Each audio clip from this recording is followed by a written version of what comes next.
Welcome back. So I did have a couple errors from the first part that I need to correct. First of all, apparently I said Liam Nelson instead of Liam Neeson. I do apologize for that. Sometimes I just get going, I forget what I'm saying.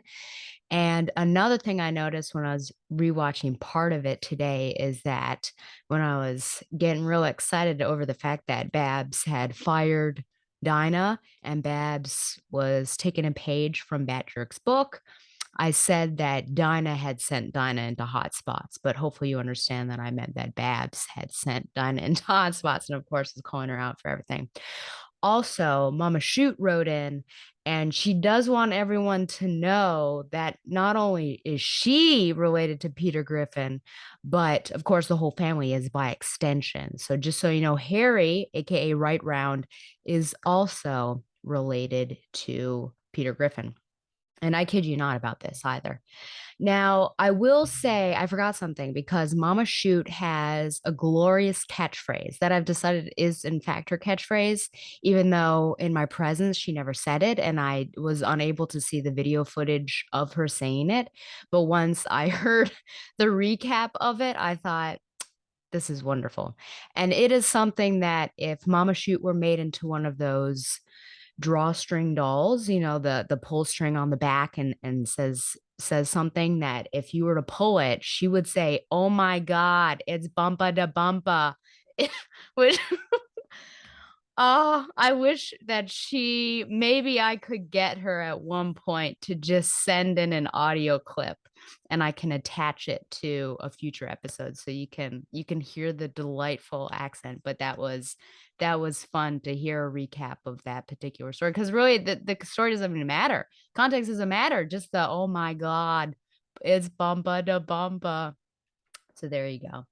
Now, I will say before I get in, of course, to the second half, that you're probably wondering and thinking to yourself, Stella said that her trip to Cape Cod, aka T ticket, was X rated, but really there wasn't too much that I had said. And it's because I was waiting for this second part to come out. Now, first of all, I just want to say that people at large, I suppose, and mainly I think Donovan Morgan Grant thinks that Harry Right Round Shoot is this delicate flower, almost like a daisy. But I'm here to tell you that Harry Right Round Shoot, aka the Bamboozler, is like a Venus flytrap. And the things that he did and said to me, that he subjected me to, Donovan didn't believe it. He feels like I either asked for it or I'm making it up, but I promise you that is not the case. Now, a little while ago on Twitter, I had asked out of context, did Right Round actually hurt his ankle or did he not? Because it was pretty convenient timing. And the majority of you said that yes, he actually did. I still, when I talk about it, I say that he hurt his ankle with quotation marks. I mean, I'll be on the phone talking with anyone really, and I'll say, yes, he hurt his ankle while I'm talking on the phone with quotation marks. Now, I did threaten to at one point grab his ankle and see whether he would screech, either out of surprise or pain, but I never did. But I'm not convinced. It was pretty convenient timing, I have to say. But, you know, just to if it is true that he hurt his ankle, I do also want to say that Stella knows to a certain extent. I think you should trust Stella when she tells you to do something because I was asking at one point about his shoe wear, and he said they were pretty old. I'm like, Right Round, you need to get new shoes. And he did not initially listen to me and he hurt his ankle. And you know what the cause was? The bad shoes. And then, of course, after he hurt his ankle, he got nice and new shoes. So, I mean, that just goes to show you need to listen to Stella. But to get back to this X rated business. So, if you think about, Odysseus and his men going into the lair and Polyphemus and everything, and to a certain extent, they stole hospitality, but they were given it, and then in return, Polyphemus started eating his men. That's almost on the level of what I experienced here, because I was, to a certain extent, given hospitality at the shoots. I was never offered bread, so I'm still waiting for the bread, but I did get kind of the water and the wine situation, so that's okay, but no bread. But we'll say that we have embarked upon a guest host relationship. Now, you would think, as the guest, that I would be given some grace when playing video games, but absolutely not. He was a grade A, someone that Patrick would be proud of kind of jerk when we played. There's no mercy. And then if I glared at him, he would just start laughing because it just didn't mean anything to him. I would say Mario Tennis, he was pretty mean about it. He even told someone else that I stunk. I mean, my goodness, where's the graciousness? Where's the host behavior? I would say overall that Mortal Kombat, I got him back. And any of the button mashing games on Mario Party, I am able to beat many people, if not everyone that I come in contact with. I have a perfected button mashing, like, a physical embodiment, as I do it. And trying to think if there was anything else in regards to games. I mean, I already told you about that, the sewer pipe one, and just that I got there first. I should have gotten in there, and there was a reason why I stood up very hastily and glared at him while standing over him in a physically threatening manner. So that's one thing. Of course, the bamboozlement, and then there were, there were certain conversations. There was one conversation where we were at lunch, and I asked him if he were, because Hellraiser, I think that's what it's called, Hellraiser was coming out. That is what it's called, right? Hellraiser was coming, the new one was coming out, and I asked him if he were the person who had done the lament configuration or whatever, and he's trying to build his body back up, a la the first Hellraiser, and he had to decide between Donovan and me, Stella, whether one of us would be the person that helped and lured victims in order for him to build his body back up, or would I be the victim? He didn't even take a breath. He didn't let me finish my statement. He said that he would sacrifice me. What kind of friend does that? And you know what? I got a notification as I was sitting at this UVA soccer game that I just got back from, that he has already commented on this YouTube video I posted 9 hours ago. His big goes after midnight. I haven't read it. I'm sure it's trolling, but I'm just telling you, he is not a daisy. He is a Venus fly trap. But we'll move on if I remember anything else about that trip and the trauma that I have gone through and I'm trying to overcome from it. I will let you know. Okay, so I'm going to do quickies, of course. With Batman, I am going to share my screen, if only because there is a particular panel that I want to show. But Batman 128, Failsafe has taken his family, his allies, and now his city. Broken and beaten, Batman retreats to the last place on Earth he can hide, but nothing can truly hide from Failsafe. In the backup, Batman has prepared his mind for anything, or so he thought. We go back to his early days and a chilling case that led to Failsafe. So if I just flip through, I will say that Oracle is coordinating the attack against Failsafe, which now includes the Justice League, and Dinah is a part of the Justice League. It seems like a pretty cool makeup. I hope it's the Justice League and not the JSA, but I feel like it's the Justice League. She's trying to boost a transmitter because Failsafe is messing with the comms. We've got some Tower of Babel stuff going on in the middle of the streets of Gotham, which was very interesting. And then 2 weeks later, you can see her kind of freaking out here. 2 weeks later, I believe, is that here? Maybe. I know it's 2 weeks later. Oh, yeah, because Arthur tells Bruce, you've been out for 2 weeks. We are in a Days of Future Past situation.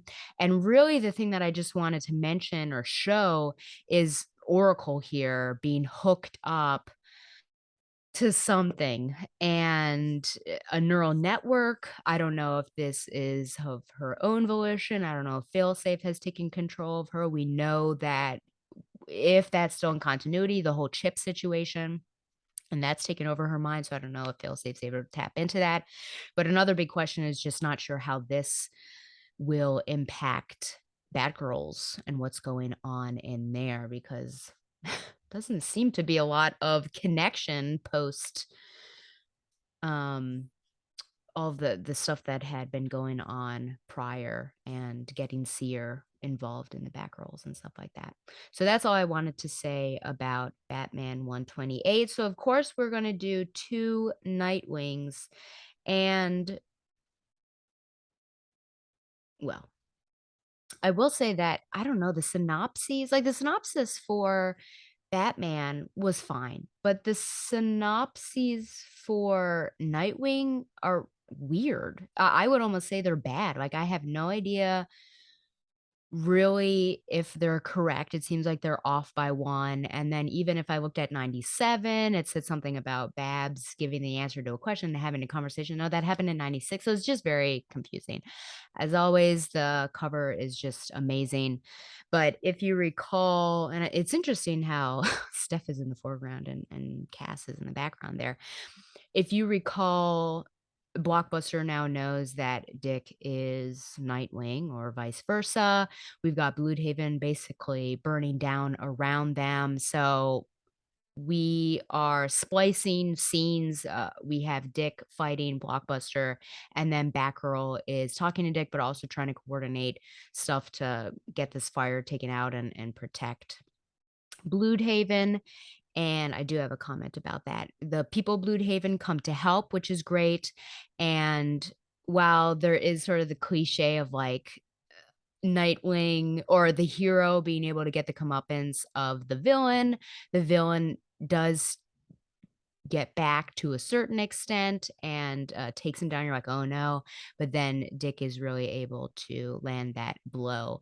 And so Dick is able to take out Blockbuster physically, and Barbara is able to take him out with technology because she is able to make a connection between Blockbuster and this private prison that a lot of the mercs basically that Blockbuster was employing were a part of or have some relation, and it was just a really terrible prison. And so they're like, how dare you flip him the bird and then go off, which is funny. There's a all this censoring.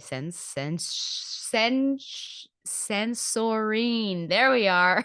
All this censoring right here, which is pretty funny.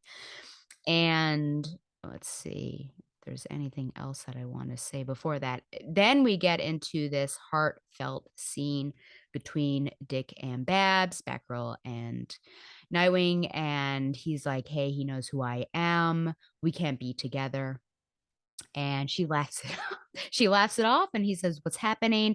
And then she says, bleep that. Dick, I love you, the part of you that wants to protect everyone, but that is one noble sacrifice I'm never going to accept. The danger. We're superheroes. We're always in danger. Darkseid could attack the planet tomorrow. Kite Man could fall out of the sky at the wrong time. Trigon could step on me.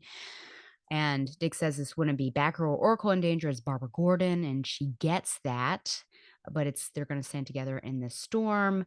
And she says, Dick, I'm going to say something, and it will mean you have to fight a lot of Bruce's more toxic programming along with your own stuff. You're allowed to be happy, and frankly, so am I. Are you happy with me? And Dick says, my life has been in constant danger for months. I've been shot at, beaten up, blown up, and I think this is the happiest I've ever been. And so let's keep it going. And so they're together, Oracle and Nightwing, Batgirl and Robin, Dick and Babs forever.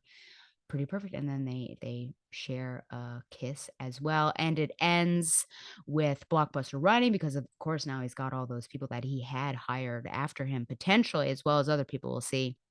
And Heartless finds him. Blockbuster is a big shock because Heartless was dead, which is true.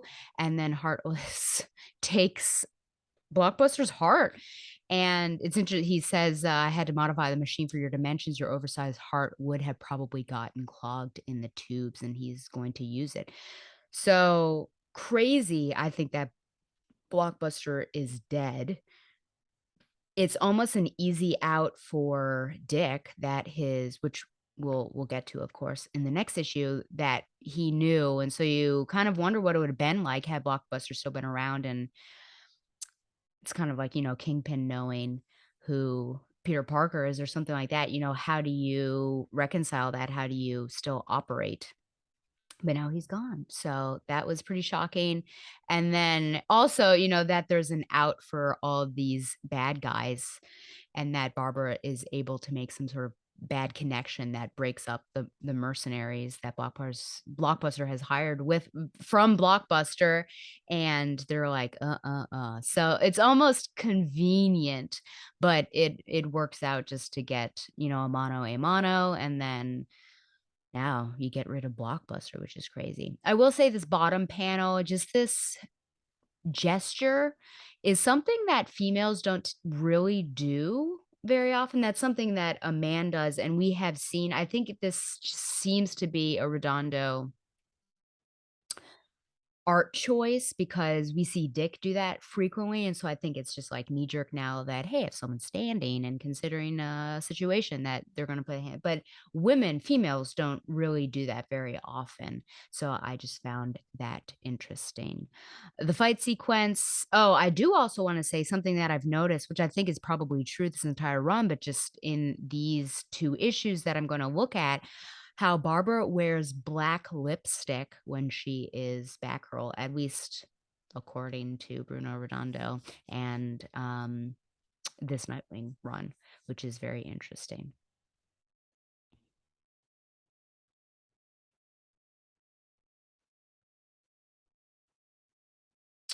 I think yeah, I mean, I love this scene. I think it's really interesting how the things I'm looking at modern-wise, how they are juxtaposing and really working with, almost revisiting the things that I'm doing in the vintage side of my episodes. The fact that Blockbuster is really, putting Dick through something, like I said, his Nightfall almost in 2003, 2004. Dick and Babs have broken up, and here we've got Dick and Babs maybe stronger than ever, and Blockbuster again trying to take down Dick, and now he's out. But yeah, just a beautiful conversation. And yeah, Dick, of course, would want to protect Barbara and make that sacrifice, very Spider-Man esque. And Barbara's like, nah, screw that. We're going to be together if you want us to be together and you're happy. And yeah, of course. And so it'll be interesting to see the fallout from this potential situation. And maybe there won't be, which again, is that too easy? Or are we letting them off too easy with Blockbuster being killed? And what would those trials have been like that Dick is associated with Barbara? Dick is Nightwing. Does that mean Barbara is Batgirl? And could that have trickled down to more of the Bat family? I think that would have been really interesting. But my shipper heart, of course, is very happy. Okay, so let us move on to Nightwing 97.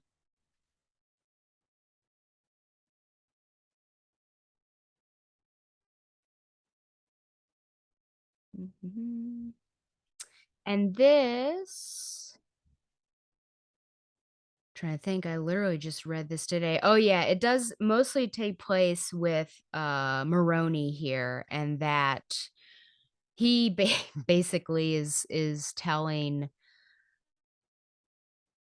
Maggie and acting like he is above the law, and then she's like, "Hey, guess what? Blockbuster is dead, and all those mercenaries know, and also people involved with crime that have been killed per your order now know. So you your life expectancy is pretty low." And so the big thing with this issue is just getting Maroni to like protecting him because they want to work with him and they have all this evidence now, but they've decided to send him over to Gotham because Gotham knows how to protect really skeezy people. And so then it's, oh, well, how do we protect him on the way to Gotham from Bloodhaven? I did. What an interesting shot when I was reading this. I'm like, oh, what is this perspective? Oh, yeah, it's looking up through the heart.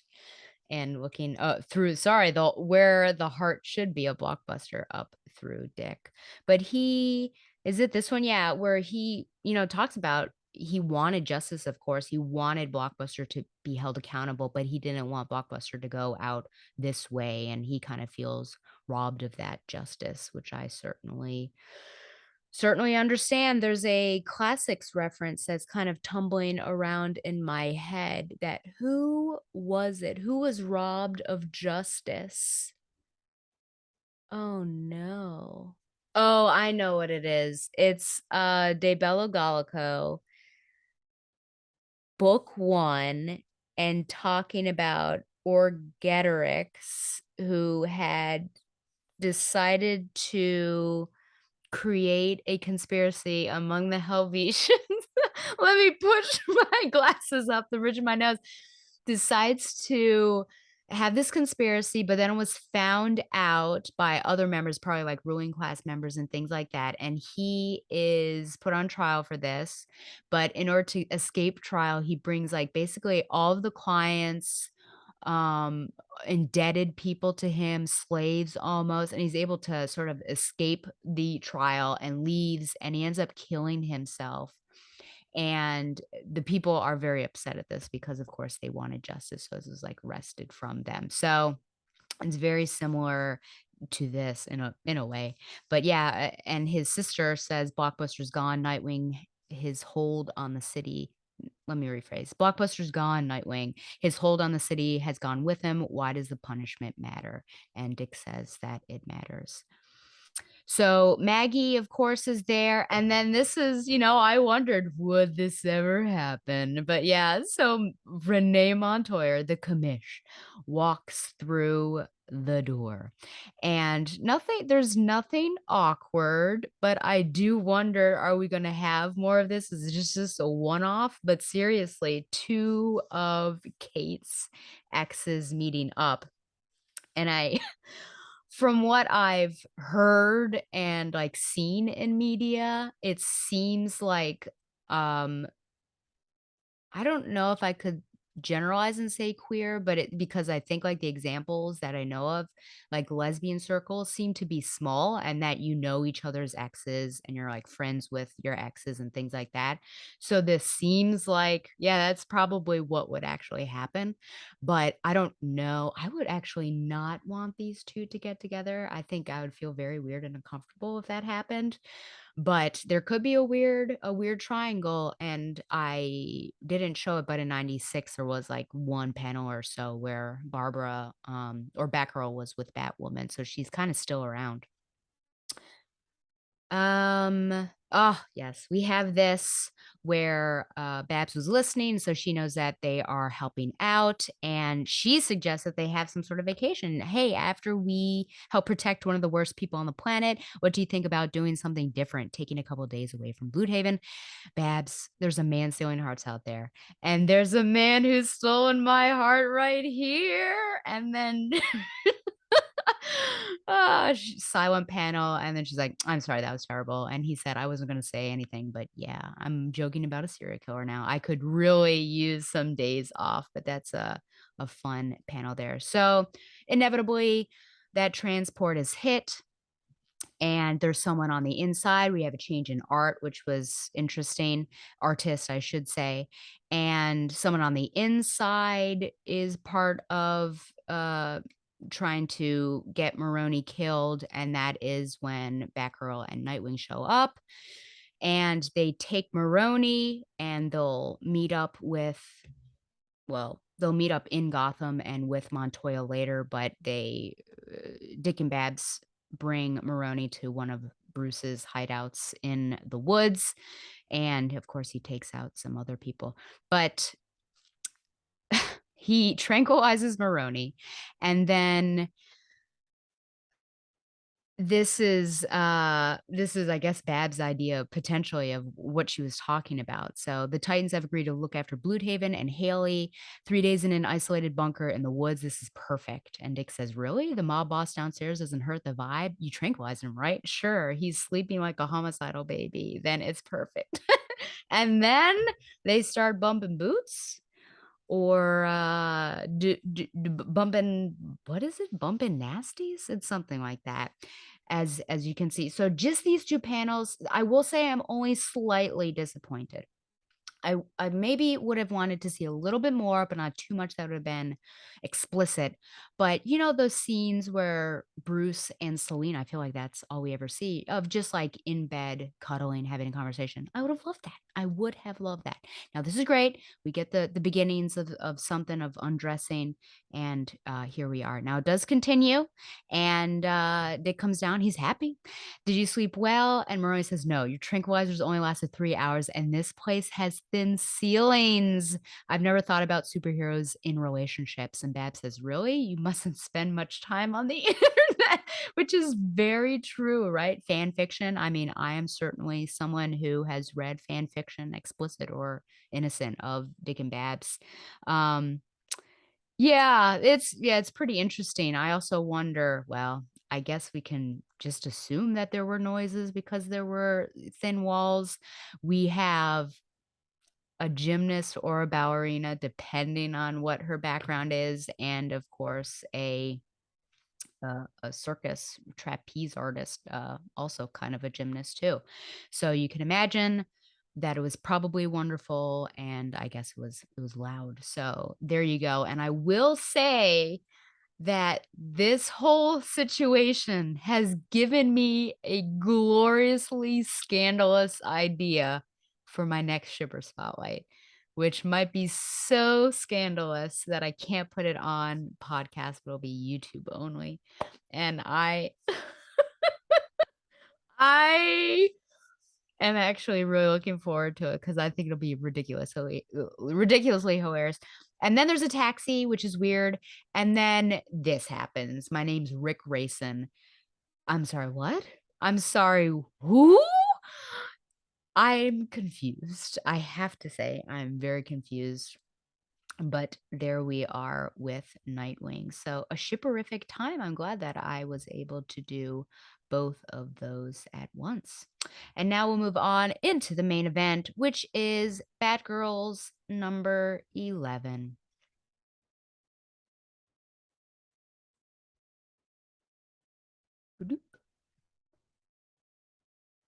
Okay. Batgirl's 11, Batgirl Summer Part 3. Story, Becky Cloonan and Michael W. Conrad. Art, Neil Googe. Inks, Scott Godlewski and Wayne Faucher. And colors, Rico Renzi. The issue opens with a candlelight vigil in the Hill Square in Gotham City, mourning the victims of the Hill Ripper, while a voiceover from Grace O'Halloran criticizes the police and asks the Batgirls for assistance in catching this creep. While the Batgirls monitor the memorial, Steph is stressed about texting Kyle, and Cass tells her she needs to be focused. Cass senses fear from the crowd, and Steph drops a bomb that Kyle is coming to the zoo with them. Across town, Montoya is having a heated conversation with someone, and everything they tell her is not helpful because she already knows and feels it. Officer Brooks has an idea to talk to the Batgirls and ask for their help, but clearly she doesn't like that idea given last issue, since he is on the roof alone when he hands data to Batgirl Prime. She slides a cell phone to him for future contact. Babs then forwards this info to Grace for some reason, and Grace talks about it on air, which gets Riddler upset. At the zoo, Kyle shows up with a child, I mean Maps, and the foursome quickly breaks up into a twosome with Maps and Cass going to the bats.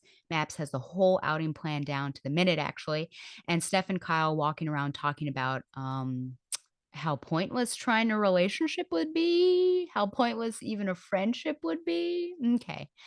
Maps and Cass find a staff-only entrance to the bats, and when they look up, they see Killer Moth strung up with his own goop. Cass tells Maps to get out of there, then puts on her cowl, asks for an explanation, which apparently Killer Moth engaged without permission from his boss, and then lets him go while attaching Fido 5 to the back of Killer Moth's gear to track him.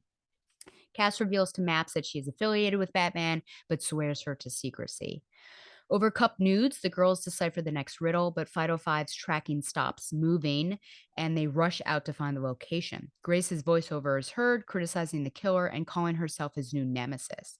Batgirls The Batgirls break into a building belonging to Hattie Elwood, whom they find in the attic, a la Hereditary, but looking like Norman Bates' mother. More investigation in the building, and they find a board with a picture of Grace, the next victim. Riddler appears, fully garbed, standing above a comatose killer moth, and gives the Batgirls a choice: save Grace or fight the Riddler. And they both, yeah, they both choose both. They choose both. Next, to catch a killer. Okay. If we begin at the beginning, which is, of course, the cover, pretty cool one. We're at the zoo. Killer moth there in the background. We've got some moths too as placards. We have Steph, Maps, Kyle, and Cass, and a bunch of tigers. I thought something was going to go on with the tigers, like they were mesmerized. That didn't really happen. But, oh, I like the cover. It doesn't necessarily speak too much, I think, about what's I mean, the tigers, I think, is like the biggest, what is actually going on. Okay. So just to warn you, I'm going to nitpick the hell out of this, which actually isn't fair because I felt like this was a fun issue, but there are just some things that don't necessarily add up. So on the whole, I thought it was a fun issue, but yeah, I'm going to pull it apart a bit. So I will begin with this Candlelight Vigil and just say somberly that I wish that candlelight vigils didn't exist. I myself went to, I feel like I've been to at least one. The one I remember is, oh gosh, I may have been to more than one. Both of them were my time at UVA, but the one I remember the most is after the shooting at Virginia Tech. And that was, I think, my second year maybe at UVA. So, I mean, it's beautiful that a community comes together to mourn and to also show that we won't stand for this, but I just wish that the reason behind it, didn't happen. I do wonder who Montoya or to whom Montoya is speaking. It seems, I mean, if she's at the top of the ladder, I guess really, what would it be, like an ADA maybe, or the mayor? But yeah, it would have been good, I think, writing wise to say, to have her just say, yes, mayor, I'm aware, dot, dot, dot, like a very quick little thing just so we can tell, like who is busting her butt over this kind of stuff, which is crazy.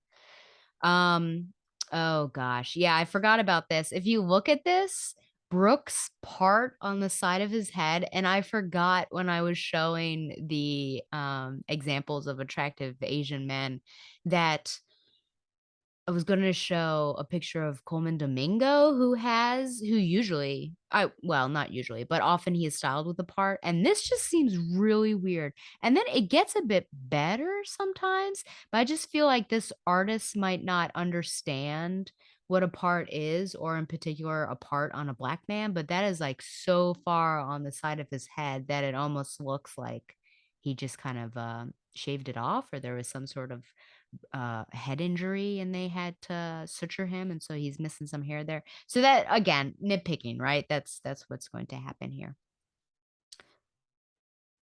See. Oh yeah. It was interesting when Batgirl arrives here, she says the purple is a nice touch. And so I thought, I don't think that's how lights work, where yeah, you can't shine, I don't think you can really shine a color up into the sky like that necessarily, unless she's talking about, like, she's being sarcastic and joking that, oh, he set the sky to purple, so it worked out. But that it was just a weird line for her to say.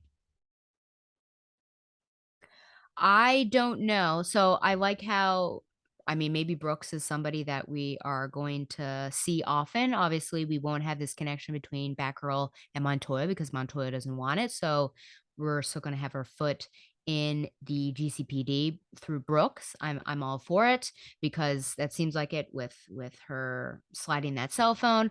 But I don't understand why Barbara would give the information that Brooks gave her to Grace.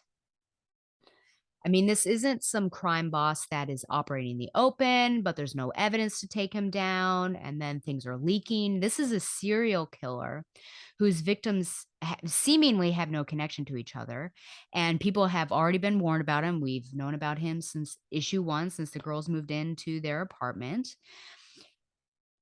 Um, yeah, so I don't know. The evidence doesn't really help anyone until they're dead. So I just don't know what exactly this is going to prove. Everybody knows about the Hill Ripper. They know it's dangerous. They know to be careful. Grace isn't telling them necessarily anything new. And just like little, each of their body parts had some sort of clue that was esoteric. Like, this is not going to help Joe Schmo off the street. Okay. So you might think that I'm overjoyed with a slight peach here on the she's drinking some boba tea. You might think that um I'm excited by the slight peach that you see of the Riddler, but in fact I am not. I also gross in this crazy image you have here, and then all of that blood. I also don't know why above he seems to be maybe sitting naked in that office chair, and then Killer Moth is there. So is that Killer Moth's blood? I mean, what is going on? I will say, similar to the Birds of Prey issue that I had prior, where I criticized Cass's speaking, that she seems to speak inconsistently, that she she seems to speak in full sentences and then in sentence fragments, trademark Harry Right Round Shoot. I'm not really sure what exactly that is about. It's okay to be nervous. I feel like it was up top. So let me see if I can find this. They'll get in the way. You invited him. Here. Wonder if I can find this. Yeah, we're on a mission. Follow the killer's clue. Yeah, so we're on a mission. That's a full sentence. Follow the killer's clue. She's not using follow as an imperative. She's saying like we're following the killer's clue, which I would say is a fragment.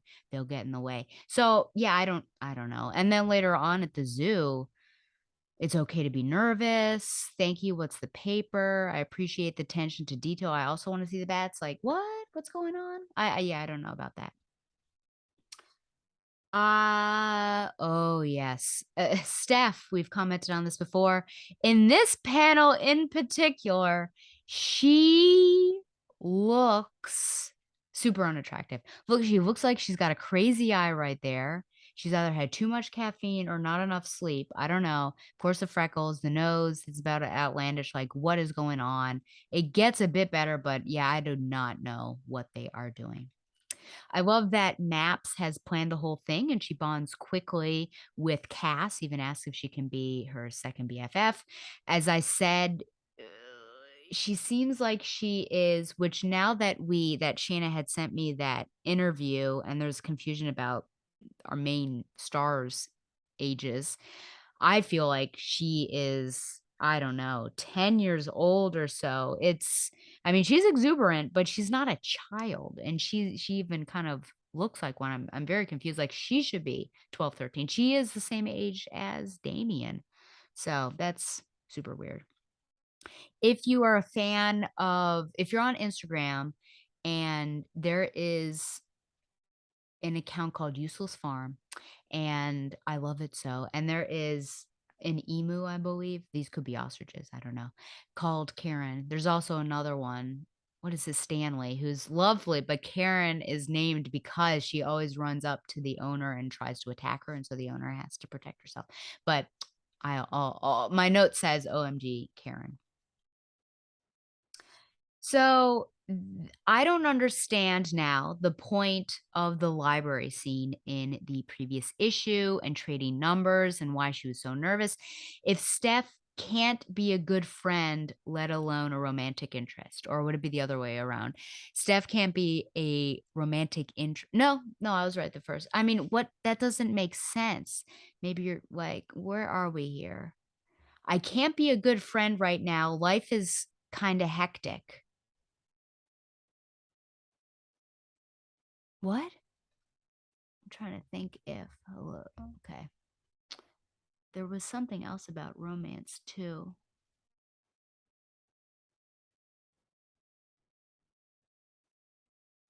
But even if not, can't see something about that time. Uh, she's just so busy. Man, I swear can't be a good friend right now. Yeah, I guess I'm just confused. So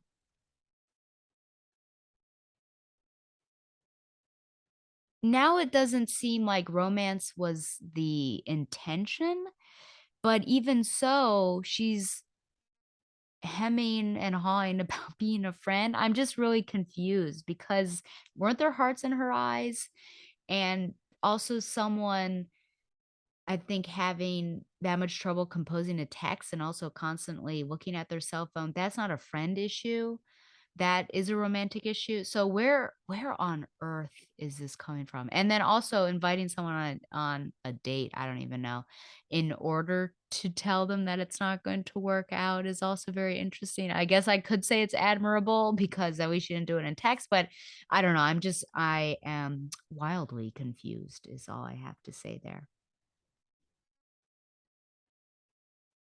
So if we go to this scene with Killer Moth and all of this stuff going down, I mean, I love this team up for sure.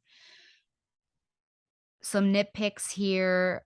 I feel like Fido 5 is probably really heavy. He is a form of technology. He is a robot. It's not like he was made out of um plastic or what, carbon fiber or something like that. So not only was Cass carrying him in a backpack, but now she has attached him to Killer Moth, and Killer Moth can't tell that that is attached to his back. Nah, nah, that no way. I was surprised that she let him go, but Cass does make a good call because there's a purpose to that. And Babs, is also like, I'm surprised, but you made a good call. So I like that we're seeing growth, even though I think Cass is probably the last person maybe that needs growth, but at least we're seeing like, oh, these Batgirls are in fact capable. But I don't know that we ever thought differently of Cass. I think it would have been more shocking if Steph had done that. So Cass, I'm sorry to say this to Donovan here, but Cass has no regard for her cigarette identity, and I'm calling it right now. I think Barbara should probably fire her. So this is pretty ridiculous.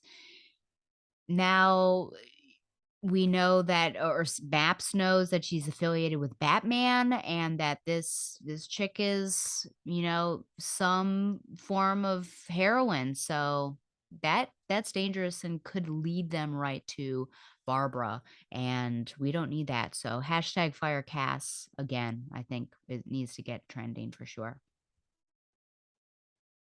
I do wonder where Oracle is at this moment because she is talking to the girls when they are in the apartment. Um, Not sure if she's out and about. Is she with Dick? We do see her later, I think, actually seated somewhere, but I don't know where exactly that is. Was she communicating with them on her comms while in the same area, but like a floor up, which is crazy because I mean, it's happened to me, when I was at home, my mom would call me from the basement, I guess instead of yelling. So I guess, but that just seems kind of ridiculous. There is a strap on her leg, so maybe it's been a bad day for her mobility. I don't know. And then there is, I mean, Shayna, get excited, but there is a dearth of purple boxes. Not very many of them, to be honest. I would say just a couple, that full page and just like one or two here. So maybe we are seeing them leave this. But yeah, I certainly have some creepy things going on here. I do love that the girls are doing some investigating and detectiving on their own. So I think that they are proving themselves. We can see that as a pair, they work really well. And then maybe if you want someone to do something by themselves, you're probably going to trust Cass to do that. Overall, like I said, I enjoyed this particular issue. I just am confused at certain choices. I think the Stephanie Brown and Kyle choice is weird. I think not understanding that Maps is not a child, but a tween at the very least would be good. Why is Barbara taking information and giving it to the media? I mean, I guess that way she's not doing well. I don't know. Is that whistleblowing? Because we didn't she was going back and forth if you recall on what to do with it. It was should she hack into Gotham? Should she not? She gets it by somebody and then she drops it off. I don't know, I'm very confused. Why would she not use that information? That would help them to connect the murder. I'm so this even as I think through it, boggles the mind. I don't know. The only thing I can say, and we'll see, so I'll give it the benefit of the doubt. Right now, it just seems dumb, but maybe she knew. Oh my gosh, what if she knew what Grace would do? She knew because of Grace's personality that Grace could be bait for Riddler or whoever, and then able to catch him from that. And then, if that's true, we do have to talk about some ethics because she's putting somebody's life in danger. As Cass said to Batman, you use them. You use them. So we better be careful about that. So I think some fun moments. I think we need to clean up the artistry around Stephanie for sure. I think maybe 8 out of 9 cup nudes. Yeah. Yeah. Some smart action, some detectiving. Yeah. I'm going back and forth between 7.5 and 8. I'll I'll be generous and give 8 out of 10 cup nudes. Okay, we're winding down this show. So I do have an anime watch list recommendation, and that is Lupin the Third Part 6, which finished in 2022. And I think with the departure from this earthly plane of Monkey Punch, yes, may he rest in peace. That I think it's the last one that we'll see of Lupin, which is crazy. But 24 episodes plus an OVA prequel, which I do recommend seeing that first. The infamous Lupin III takes his gang of thieves to Great Britain to investigate the existence of the Raven's hidden treasure. The Raven, an underground society rumored to be pulling the strings behind the British government, has evaded Lupin's grasp for nearly 10 years, but finding clues proves difficult when he is pursued by not only Interpol's Inspector Zenigata, but also the MI6 Scotland Yard and Britain's finest, the consulting detective Sherlock Holmes, who appears to have his own score to settle with the gentleman thief. And that is the first half of that series. And then the second half is very much investigating, which ties in because it kind of threads through that first half, but discovering Lupin's past and this teacher or mother character that he may have had. And so that is also interesting. So I recommend that. Of course, there is the dub and the sub for those, and I really like the dub actors. So I usually with Lupin will watch the dub on that. And then finally, I have my literature recommendations and whoop,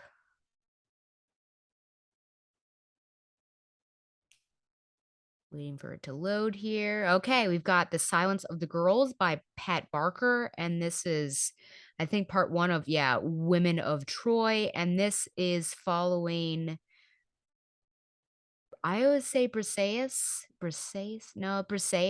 who is the war prize of Achilles, basically a slave, and her perspective of what goes on in the Trojan War. And sometimes it switches, like you'll see because it's first person with her, but third person with Achilles and Patroclus sometimes. Maybe Agamemnon, I'm not sure. But you do get to see what that was like in her perspective. And then continue with that, we've got Electra by Jennifer Saint, who had written Ariadne, and that is in the perspective of Cassandra, Electra, of course, and Clytemnestra. So you get to see it starts with Clytemnestra and, of course, her connection with Agamemnon, then Agamemnon sacrificing Iphigenia, and then Cassandra's kind of going along, and you see all those prophecies that we know no one believed in because of Apollo's blessing and curse. And then Electra is the dutiful daughter that loves Agamemnon, her father, and all of that stuff, and when he gets killed and everything. So again, yeah, female perspectives of these well-known stories. I also read We Are Not Free by Tracy Chi, and this is about it's a young adult novel about a close group of Japanese American teenagers who are then interned during World War II. They call them requisition camps. I highly recommend that. I feel like I've not read anything from that perspective, from a perspective of a prisoner in an internment camp in the US during that time. And then teenagers, which adds a new sort of dimension to it. And I've certainly learned a lot about what was going on. And it comes from an author whose family has that history. So someone that you could rely upon for actual information and things like that. And yeah, so I highly recommend that. And the last one that I read is The Woman Who Died a Lot, which is the 7th book of the Thursday Next series by Jasper Ford. And yeah, I'm still loving those. He's supposed to have put out one in 2022, but I think we are past when it was supposed to happen. So we'll see how Thursday is doing. Okay, well, that's the show. Remember to send any questions or comments to batgirltheoracle@gmail.com. You can also post on the YouTube video if you have any thoughts about Right Round. If you think now that you know the context, whether he has actually hurt his ankle, I would love to hear your thoughts on that. And hopefully, I hope your opinion has changed because he is not, again, he's not a daisy. He's a Venus flytrap. Like the show on Facebook, follow it on Twitter at Batgirl the Oracle. Subscribe to the show on YouTube for an uncut version. And if the scandalous shipper spotlight is going to happen, that's the only way to witness it. So I recommend subscribing. Follow the Batman Universe on Facebook and Twitter as well. Support the Batman Universe by subscribing to Patreon. Once again, thanks to Mile High Comics for sponsoring Batgirl the Oracle, the Barbara Gordon podcast. And remember, it's bumper to bumper. You can't get out too well with traffic like that. But until next time, fly on, Babs lovers.